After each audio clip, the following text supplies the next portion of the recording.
Right after I was invited to give this talk, my son called me on the phone. "Hi, Mom, what's up?" he said.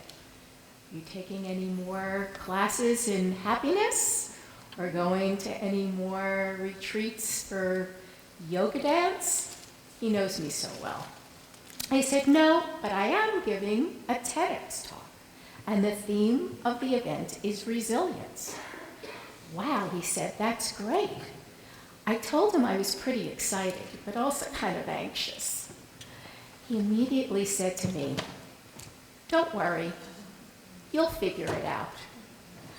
"I'll figure it out" has become my son's mantra of sorts, the guiding principle for how he lives his life. It felt good that he thought I could figure it out, and it was really sweet of him to tell me not to worry.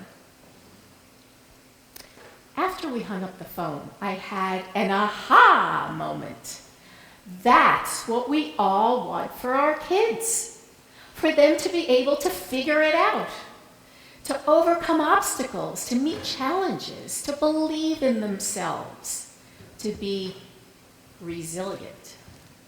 So how do we raise kids to become resilient?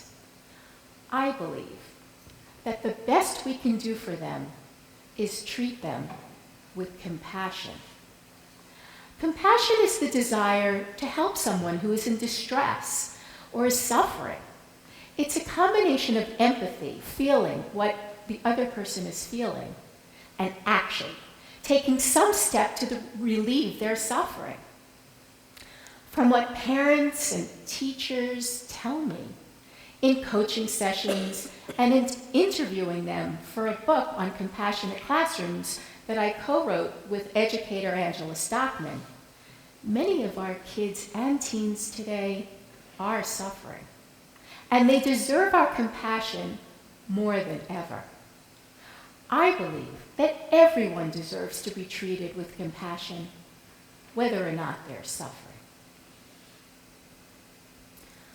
Some people think that raising kids to be resilient means toughening them up, that they need to learn how to power through obstacles with grit and not stop till they come out the other side with a harder exterior and a tougher shell, so they're prepared to take on the next challenge. Research in the field of positive psychology and new discoveries in the science of emotions actually show that becoming resilient involves a different type of strengthening. When we practice compassion and cultivate other positive emotions like joy, love, kindness, gratitude, awe, our brains strengthen their connections to positivity. Not that we should not feel and stop ourselves from feeling difficult emotions like fear or sadness, anger or frustration. No, we should feel all of our emotions and let them flow through us. Picture this. One of my positive psychology teachers, Tal Ben-Shahar, asked us to visualize our emotions like rivers. There are stones and turns along the way, but when we cultivate our positive emotions, we remain agile and able to handle anything that comes our way and keep a steady stream. So what does this mean for us as parents, educators, students? How might we build resilience using a compassionate approach at home or at school, inside or outside of the classroom? I'd like to share with you a few pieces of practical wisdom that I've learned from studying and practicing positive psychology, from coaching parents, teachers, students, and listening to their stories, and from my own experience as a parent. One of the most important things I believe that we can do for our kids is to celebrate their small wins, those seemingly insignificant steps towards reaching a larger goal. Psychologists call this the progress principle. When we appreciate our kids' small wins, we're helping them feel the pride and satisfaction of accomplishment. If you've ever watched a toddler learn to walk, you know what I mean. The baby lifts herself up, pulls herself up, and takes a couple of steps and flops down. And all the adults in the room are cheering her on. Yay, the baby's walking, and even the baby herself is clapping. We don't wait till the toddler walks all the way across the room in order to celebrate her small steps. When we show and tell our kids that we believe in them, they learn to believe in themselves. In order to support a compassionate approach, it's important for us to practice empathy. That means getting to know our kids, who they really are, their strengths and their challenges, what they're drawn to, what lights them up. We shouldn't assume that they're mini-me's or just like us just because they're our kids. Once a mom who is a highly educated corporate executive told me about how frustrated she was with her son Adam, who just couldn't seem to get good grades at school. They were always having arguments about getting his homework done. She took him to psychologists, she had him tested. Yes, he did have a learning disability, so she hired tutors, she hired specialists, but the arguments about homework persisted. What more could she do? After all parents are concerned about their kids' future, their success, college, their career. Then one day, in the middle of one of their arguments about getting his homework done, Adam blurted out, "I'm not you!" At which point, everyone's behavior changed. Which brings me to my next piece of practical wisdom. Notice and nurture their strengths. In addition to our abilities, our skills, our talents, our passions, each one of us has within us our own unique profile of character strengths. From curiosity and love of learning, to creativity, zest, and many more. We tend to use some of our character strengths more than others. Psychologists call these our signature strengths. But we can call up any strength when we need to. When we notice and appreciate our kids' strengths, they feel good about what they have at their fingertips to use to overcome challenges and to solve problems. And as they get older and learn more and more about themselves, they learn to spot their own strengths.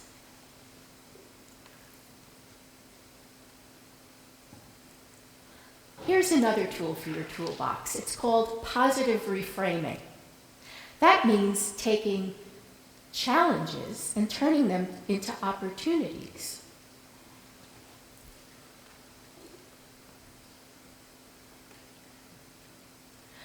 Once a director of a teen after-school program told me about the time when 14-year-old Caitlin came to her and told her that she had ADD.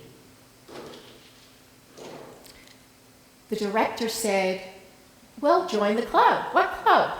"Alpha Delta Delta, the ADD club." Okay. And then she continued to positively reframe the situation for Caitlin. Now you know you can get more done in one day than most people, as long as you figure out what you need to get done. So she told her that what she did to remind her was to write down reminders on sticky notes and paste them all over her house and even on the steering wheel of her car. And she reassured Caitlin, "Don't worry. You'll figure out what works for you." Getting back to strengths and the example of Adam, who told his parents, "I'm not you." I want to tell you about what happened with that. Once he that turning point happened, his parents started to shift their focus to his strengths. They noticed how easily he made friends, how charming he was, how creative he was. And they spotted his strengths and how much he loved teamwork. Adam began to see himself differently. And when one of his teachers said she didn't even think that he could get a job at McDonald's, it didn't sting. Well, maybe not so much. Once he realized he didn't have to be perfect, the pressure was relieved for the entire family, and he was able to focus on his goals and decided to apply for a baseball scholarship to a college that would meet his needs and suit his interests.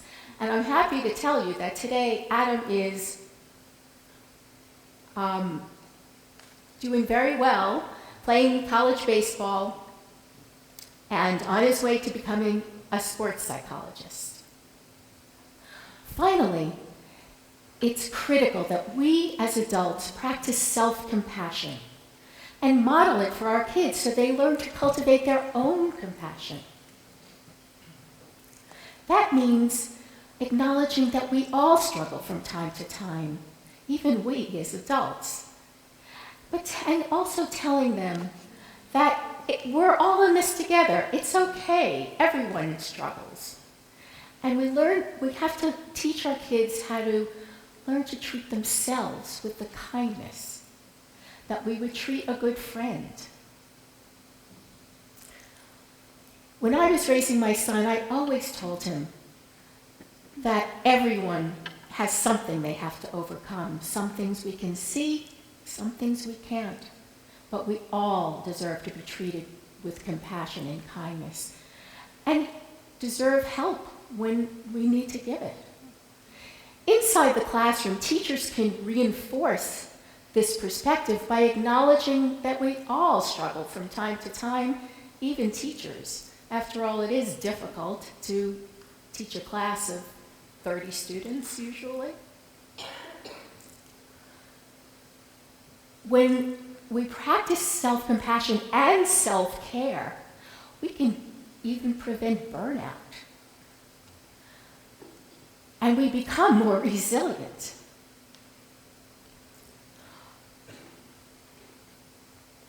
When we feel less overwhelmed, we're more likely to catch ourselves when we might say something that could shame or blame one of our students. And we're more likely to understand, to listen, to see them for who they are, and to offer help where appropriate. When I work with educators, I ask them to recall someone in their life who truly believed in them and who nurtured them. Whether that person is a teacher, a coach, a parent, another relative, a friend, we all agree that that person gave us a gift, and we all want to pass that gift forward. When we experience compassion, we feel cared for. And when we feel positive emotions like love, gratitude, hope, those feelings spread to others in a cycle of compassionate connection. So let's cultivate resilience through compassion so we're more prepared to figure it out, whatever it may be.